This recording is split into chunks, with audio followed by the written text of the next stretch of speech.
সামরিক সক্ষমতার দিক থেকে বিশ্বের শীর্ষ দেশগুলোর অন্যতম ইরান। তবে শক্তিশালী দেশের তালিকায় থাকলেও তেহরানের একটি বড় দুর্বলতা ছিল।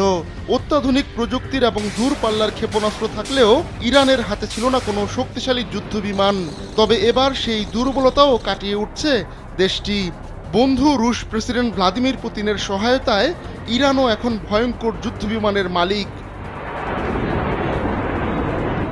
ইরান ইতোমধ্যে রাশিয়ার কাছ থেকে ভয়ঙ্কর SU-35 ও SU-30 যুদ্ধবিমান হাতে পেয়েছে। গেল জানুয়ারিতেই ইরানের কর্মকর্তারা তাদের বহরে রাশিয়ার তৈরি অত্যাধুনিক SU-35 যুদ্ধবিমান যুক্ত হওয়ার তথ্য নিশ্চিত করেন। অবশ্য হাতে পেলেও এসব বিমান এখনও প্রকাশ্যে আনেনি তেহরান। এমনকি বিমান বাহিনীর কোনো এয়ার শোতেও এগুলো দেখা যায়নি। তবে এবার সেই অপেক্ষারও অবসান ঘটতে যাচ্ছে।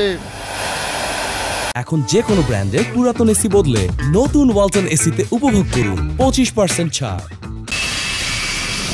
জানা গেছে আগামী 19 মার্চ অত্যাধুনিক এসব যুদ্ধবিমান প্রকাশ্যে আনবে তেহরান। ডিফেন্স সিকিউরিটি এশিয়া নামের একটি ওয়েবসাইটে দাবি করা হয় ইরান তার বহুল প্রতীক্ষিত যুদ্ধবিমানগুলোর উন্মোচনের প্রস্তুতি নিচ্ছে। আগামী 20 মার্চ ফার্সি নববর্ষ নওরোজ উদযাপনের আগের দিন নিজের সক্ষমতার জানান দিতে চায় ইরান। কয়েক মাস আগেই রাশিয়ার সঙ্গে 20 বছরের চুক্তি সই করে ইরান। এতে দুই দেশের সামরিক সম্পর্ক আরও জোরদার হয়েছে। তারই ধারাবাহিকতায় রাশিয়ার অত্যাধুনিক SU-35 যুদ্ধবিমান হস্তগত হয়েছে ইরানের। ইসলামী বিপ্লবী গার্ড বাহিনীর কেন্দ্রীয় সদর দপ্তরের উপসমন্বয়ক আলী সাদমানি এ তথ্য নিশ্চিত করেন। তবে ঠিক কতগুলো বিমান ইরান হাতে পেয়েছে সে বিষয়ে কিছু জানাননি তিনি। ইরানের এই কর্মকর্তা জানান, রাশিয়ার সঙ্গে এই বিমানের প্রযুক্তি হস্তান্তরের বিষয়েও চুক্তি হয়েছে। আগামী দিনে SU-35 ও SU-30 যুদ্ধবিমান ইরানেই উৎপাদন করা হবে। এজন্য প্রয়োজনীয় কাঠামো তৈরি করে দেবে রাশিয়া।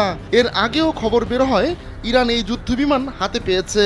তবে ইরান আনুষ্ঠানিকভাবে এবারই প্রথম এ তথ্য নিশ্চিত করল। রাশিয়ার তৈরি এই অত্যাধুনিক যুদ্ধবিমান হাতে পাওয়ায় ইরানের সামরিক সক্ষমতা এক লাফে অনেক গুণ বেড়ে যাচ্ছে বলে মনে করছেন বিশ্লেষকরা। এমনকি ইরান এখন ইসরায়েলের মাটিতেও বিমান হামলা চালাতে সক্ষম হবে। ইরান থেকে যতবার সরাসরি ইসরায়েলে হামলা চালানো হয়েছে প্রতিবারই দেশটির ভরসা ছিল মিসাইল, আর পাল্টা ইসরায়েল হামলা চালিয়েছে বিমান দিয়ে। এবার ইসরায়েলের চোখে চোখ রেখে কথা বলবে ইরান।